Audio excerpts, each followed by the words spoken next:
नमस्कार दोस्तों, मैं हूं आप सबकी दोस्त स्निग्धा और फिर से स्वागत कर रही हूं आप सबकी अपनी चैनल हिंदी क्लासेस स्निग्धा पर। दोस्तों, आज की हमारी जो आलोचना है यह है हमारी यूजीसी यानी कि हमारी एनटीए नेट के सिलेबस पे लगा हुआ हमारी इकाई 8 यानी कि नाटक विधा के ऊपर आधारित है आज की आलोचना, जिस पे हम चर्चा करने वाले हैं 1969 में प्रकाशित हमारी एक प्रसिद्ध नाटक के बारे में। दोस्तों, आज हम जिस नाटक के बारे में चर्चा करने वाले हैं 1969 में प्रकाशित जो प्रसिद्ध नाटक के बारे में मैं बात कर रही हूँ, यह नाटक स्वतंत्रोत्तर यानी कि समकालीन नाटकों में से एक प्रसिद्ध नाटक है।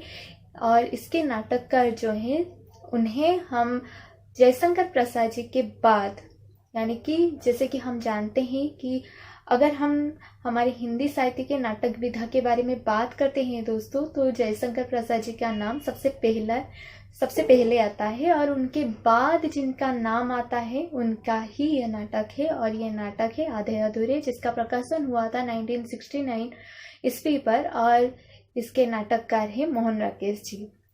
तो दोस्तों, आधे अधूरे के बारे में अगर हम बात करते हैं तो पहले भी मैं इसके ऊपर वीडियो बना चुकी हूँ, पर मुझे ये लगता था कि मुझे एग्ज़ाम के पॉइंट ऑफ व्यू से और एक वीडियो बनानी चाहिए। तो अगर आपको वो वीडियो देखनी है तो मैं डिस्क्रिप्शन में दे दी हूँ, आप वहाँ से देख सकते हैं। और आज की हमारी जो आलोचना है इसमें हम एग्ज़ाम को नज़र में रखते हुए सिर्फ और सिर्फ इम्पोर्टेंट पॉइंट्स के बारे में ही बात करेंगे।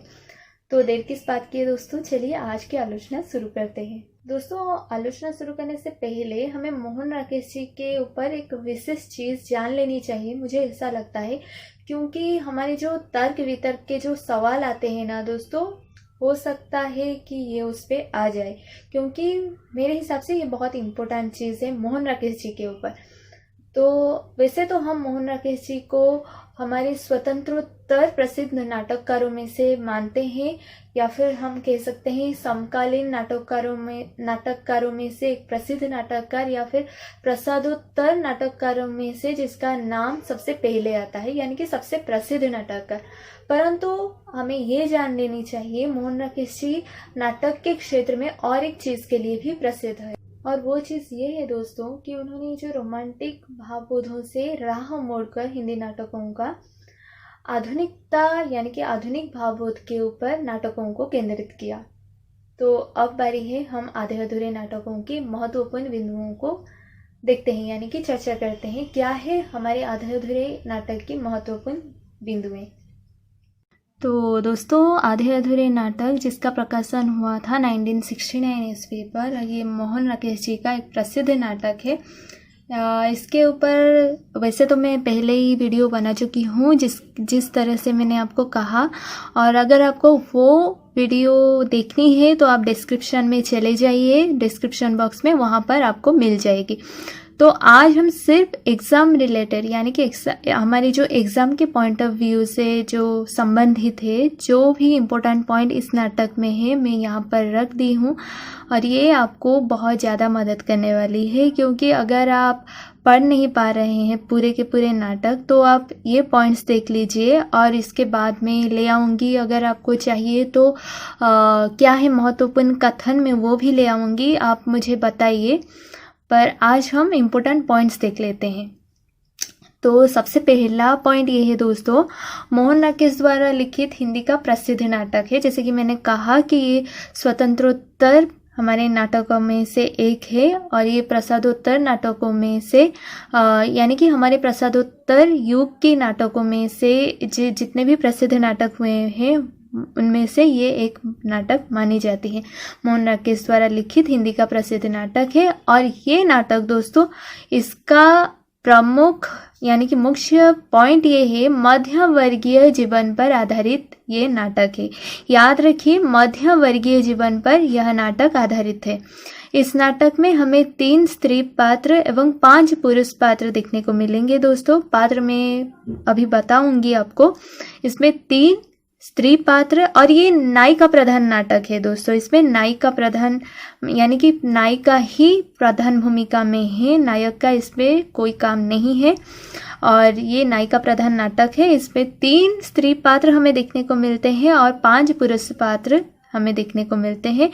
दोस्तों तीसरे पॉइंट ये है, इस नाटक में 4 पुरुषों की भूमिका में हमें एक ही पात्र देखने को मिलता है, यानी कि एक ही पात्र, ये जो 4 पुरुषों की भूमिका हमें एक ही पात्र निभाता हुआ नजर में इस नाटक में आता है।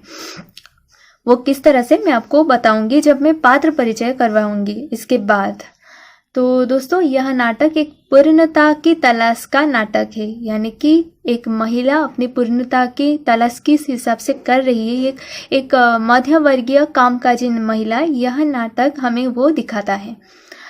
मध्यवर्गीय परिवार के वैवाहिक जीवन के विडंबनाओं का चित्रण हमें इस नाटक में देखने को मिलता है। ये सब याद रखिए दोस्तों, मोहन राकेश जी के आधे अधूरे में हमें मध्यम वर्गीय परिवार के वैवाहिक जीवन की विडंबनाओं का चित्रण देखने को मिलता है, यानी कि किस हिसाब से विवाह के बाद विडंबनाएं आते हैं और किस हिसाब से लोग उसमें फंस जाते हैं, वो हमें इस नाटक में देखने को मिलती है। इस नाटक में प्रत्येक व्यक्ति यानी कि प्रत्येक पात्र अपने अपने ढंग का संतरास का भोग करता रहता है। यह एक प्रमुख यानी कि एक प्रमुख पॉइंट है दोस्तों, एक मुख्य पॉइंट है। मैं समझा देती हूँ, यह एक विडंबना पूर्ण नाटक है। इसमें हमें एक महिला ही क्यों, हर कोई इस नाटक में अपनी पूर्णता का ही तलाश करता हुआ देखने को मिलता है। मध्यवर्गीय परिवार के ऊपर यह आधारित है और हर पात्र, जिस वजह से यहाँ पर मैं दी हूँ कि प्रत्येक व्यक्ति अपने अपने ढंग का संतरास का भोग करता है, यानी कि हर पात्र अपने अपने प्रॉब्लम से किस हिसाब से फेस करते हैं लोग, मध्य वर्गीय परिवार के लोग, वो इस नाटक में हमें देखने को मिलता है।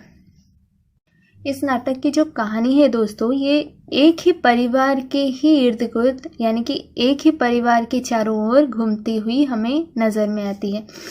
इसीलिए आपको ये याद रखनी है, इस नाटक में कहानी एक परिवार के इर्द गिर्द घूमती हमारी नज़र में आती है, जिसमें मैं कह ही चुकी हूँ आपको, यह नाटक नायिका प्रधान नाटक है। तो जिसमें नायिका प्रमुख है जो अपनी घर चलाती है, कामकाजी महिला है जिसका जो पति है वो उसका लॉस हो चुका है बिजनेस में और वो अब कुछ नहीं करता। दोस्तों सारांश जानने के लिए आप चली जाइए मेरी डिस्क्रिप्शन बॉक्स में, वहाँ पे मैं दी रखी हूँ, हमारे जो सारांश में बता ही चुकी हूँ उसके ऊपर जो वीडियो बनाई थी वो मैं दी रखी हूँ, आप वहाँ से देख लीजिए।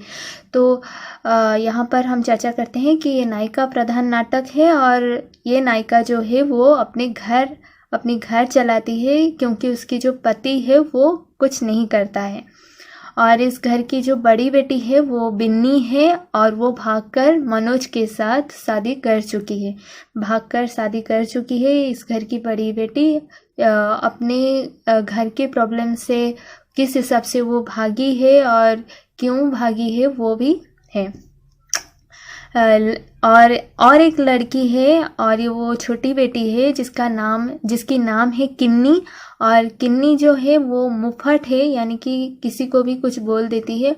और इस नाटक यानी कि नायिका का इकलौता बेटा है जिसका नाम है अशोक, और ये जो अशोक है वो घर का इकलौता लड़का है और ये सबसे ज़्यादा आलसी पात्र है। वैसे दोस्तों इसकी जो पात्र परिचय है ये मैं पहले भी करा चुकी हूँ, पर मुझे लगता है कि मुझे और एक बार विस्तृत रूप से कर देनी चाहिए ताकि आपके एग्ज़ाम में आपको बहुत ज़्यादा हेल्प हो सके। तो चलिए अब हम देख लेते हैं इसकी पात्र परिचय, यानी कि इसमें पात्र कौन कौन से हैं। वैसे तो ये नायिका प्रधान नाटक है, पर फिर भी हम देख लेते हैं कि इसमें कौन कौन पात्र है और उनका क्या क्या काम है। तो दोस्तों यहाँ पर वैसे हमारे पात्र परिचय इस नाटक का यानी कि आधे अधूरे, जिसका प्रकाशन हुआ था कब, 1969 को। तो सावित्री जो कि प्रमुख है इसमें, यानी कि कामकाजी मध्यम वर्गीय शहरी स्त्री है और यही नायिका है। आधे अधूरे नाटक का जो नायिका है वो है सावित्री, और इसके ही इर्द गिर्द, इसकी फैमिली के इर्द गिर्द तो घूमती ही रहती है पर प्रमुख रूप में जो फोकस है नाटक का वो सावित्री के ऊपर ही है। फिर आती है बिन्नी। जैसे कि मैंने कहा, बिन्नी सावित्री की बड़ी बेटी है और ये भागकर मनोज के साथ शादी कर चुकी है। किन्नी आती है उसके बाद, और ये जो मुंहफट वाली बेटी है और ये छोटी बेटी है। उसके बाद एक पात्र आता है अशोक। अशोक जो है वो इकलौता बेटा है सावित्री का इकलौता ये बेटा है। बिन्नी किन्नी ये दोनों बेटियां हैं। फिर आते हैं महेंद्रनाथ जो कि सावित्री का पति है। सिंघानिया साहब, जगमोहन जुनेजा। तो दोस्तों यहाँ पर आपको ये याद रखनी है, महेंद्रनाथ, सिंघानिया, जगमोहन और जुनेजा, ये जो पात्र आते हैं, ये जो चारों पात्र आते हैं, काले कपड़ों वाला पुरुष एक ही पुरुष होता है जो चारों के रूप में होता है नाटक में। फिर आता है मनोज, और मनोज जो है दोस्तों वो सावित्री का दामाद है। मनोज के साथ ही उसकी बड़ी बेटी यानी कि बिन्नी जो होती है वो भागकर शादी कर लेती है। दोस्तों उम्मीद है आज की वीडियो आपको जरूर पसंद आई होगी। अगर आपको कोई भी सवाल मुझसे पूछनी हो तो आप मुझे मेल कीजिए। मैं वादा करती हूँ आपकी ईमेल की रिप्लाई ज़रूर दूंगी। हाँ दोस्तों, अगर आप कोई और जरिए के थ्रू मेरे साथ जुड़ना चाहते हैं तो आप जुड़ सकते हैं। आप फेसबुक, इंस्टाग्राम या फिर ट्विटर के ज़रिए भी मेरे साथ जुड़ सकते हैं, जिन सब की लिंक मैं दे रखी हूँ नीचे डिस्क्रिप्शन बॉक्स में, आप वहाँ से ले सकते हैं। आप सबके साथ बहुत जल्द मुलाकात होगी दूसरी नई वीडियो के साथ। तब तक के लिए नमस्ते।